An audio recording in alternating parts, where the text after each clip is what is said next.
bahwa kepolisian juga berbisnis di dalam BBM misalnya, kasus di Papua dan lain-lain menjelaskan itu. BBM hilang di muka bumi, polisi adalah pelindungnya, padahal polisi mestinya memastikan BBM bisa sampai ke publik.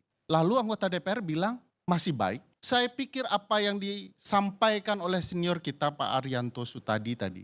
25 tahun polisi berbenah, 10 tahun belakangan gelombang pasak datang, gelombang besar datang.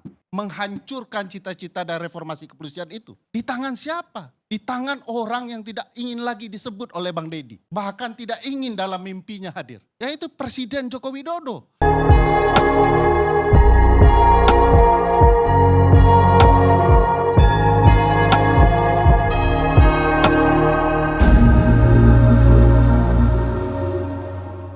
Bahwa kepolisian adalah alat negara ya dalam hal keamanan dan ketertiban yang bertugas melindungi, mengayomi dan melayani masyarakat. Melayani masyarakat. Mengayomi masyarakat. Apa data yang ditemukan oleh teman-teman koalisi masyarakat sipil? Polisi jadi backing tambang, mengayomi pengusaha, ada di Sulawesi Tengah, di Poso, ada di Kalimantan, ada di Sumatera Barat. Alat negara yang ditugaskan untuk melindungi, mengayomi, melayani masyarakat, sekarang sudah melayani para pengusaha tambang. Teman-teman DPR kemana? Bang Nasir Jamil yang foto profile WA-nya bersama Kapolri di mana? Jangan, tidak perlu dibuktikan Bang. Tinggal di searching saja. Saya heran kalau tidak ada anggota DPR yang berani bicara soal reformasi kepolisian. Dengan satu contoh kasus ini saja. Padahal kasus Al Sharpton itu dia bicara seorang kulit hitam yang dibekuk oleh kepolisian. Satu kasus membuat heboh satu Amerika bahkan dunia. Soal reformasi kepolisian. Sekarang banyak sekali teman-teman kepolisian yang menjadi backing. Data penelitian yang sama menjelaskan bahwa kepolisian juga berbisnis di dalam BBM misalnya. Kasus di Papua dan lain-lain menjelaskan itu. BBM hilang di muka bumi, polisi adalah pelindungnya. Padahal polisi mestinya memastikan BBM bisa sampai ke publik. Lalu anggota DPR bilang masih baik. Saya pikir apa yang disampaikan oleh senior kita Pak Arianto Sutadi tadi. 25 tahun polisi berbenah, 10 tahun belakangan gelombang pasak datang, gelombang besar datang. Menghancurkan cita-cita dan reformasi kepolisian itu. Di tangan siapa? Di tangan orang yang tidak ingin lagi disebut oleh Bang Deddy. Bahkan tidak ingin dalam mimpinya hadir. Yaitu Presiden Joko Widodo. Dia merusak institusi polisi, tidak bicara dari segi layanan terhadap publik. Tapi polisi sekarang sudah menjadi backing politik. Kalau cinta kepolisian, saya tidak tahu kenapa saya terjebak di antara dua orang ini yang merupakan keluarga kepolisian. Kalau ingin saya pakai, saya cucu seorang kapolsek. Kalau boleh juga ingin bicara betapa cintanya saya dengan kepolisian.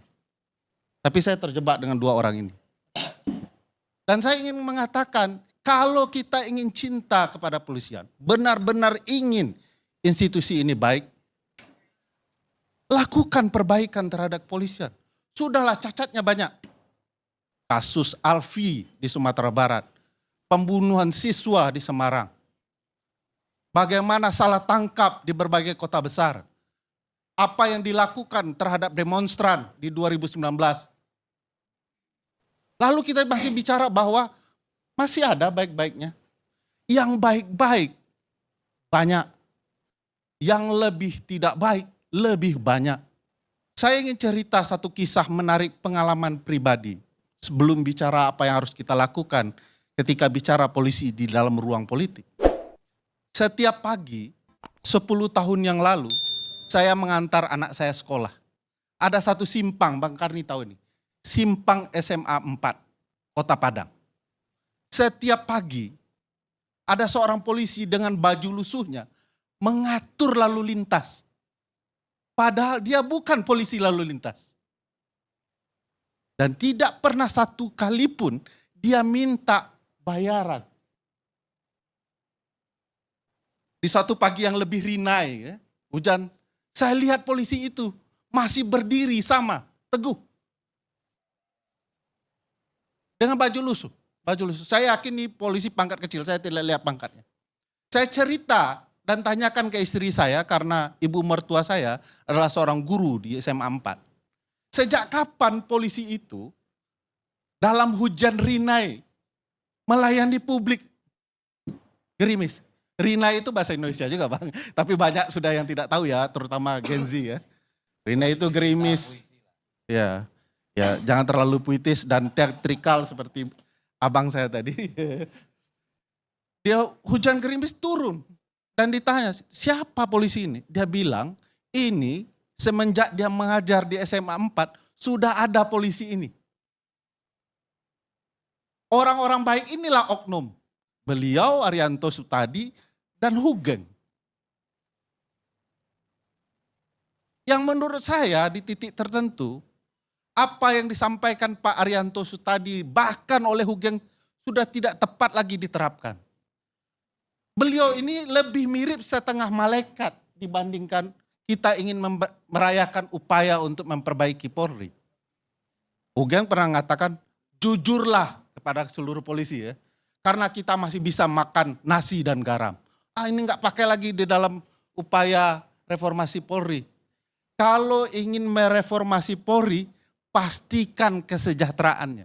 126 triliun yang dianggarkan itu, apakah menciptakan kesejahteraan bagi kepolisian? Nonsen. Yang menikmatinya adalah orang yang berpangkat tinggi.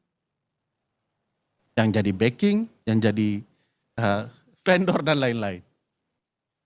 Pertanyaan sekarang, apakah benar ada isu partai coklat, parcok?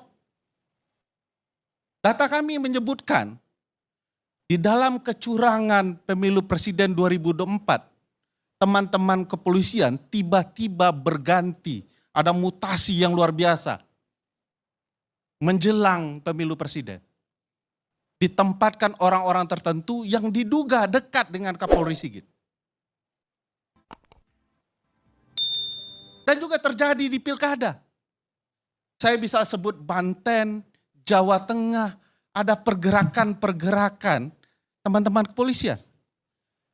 Ibu bapak perlu ketahui, selama pilkada 2024 di beberapa daerah, kepala desa dipanggil oleh kepolisian menjelang 27 November. Kasusnya dibicarakan soal penggunaan dana desa. Hebatnya setelah 27 November tidak ada kasus yang naik.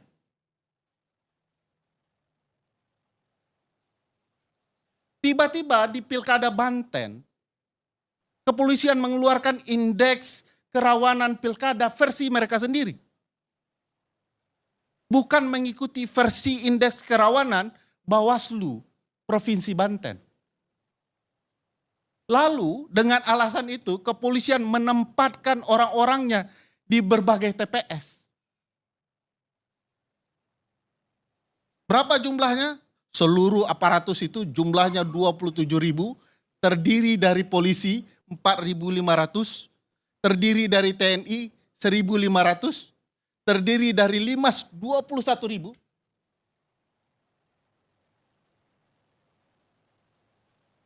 Data bahkan menjelaskan, teman-teman Tempo menjelaskan kemarin bahwa untuk gudang calon tertentu ada brimobnya, tapi gudang calon yang lain tidak ada brimobnya. Siapa yang harus merespon ruang politik dari polisi yang melanggar pasal 30 ayat 4 Undang-Undang Dasar ini? Saya sarankan kepada teman-teman DPR, termasuk Bang Nasir, Bang Dedi, Panggil Kapolri, jelaskan situasi ini. Fenomena parcok ini benar-benar ada atau bualan banyak orang?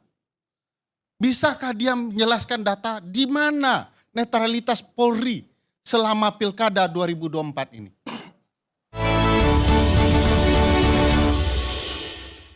Ya, itulah teman-teman statement dari Bang Ferry Amsari.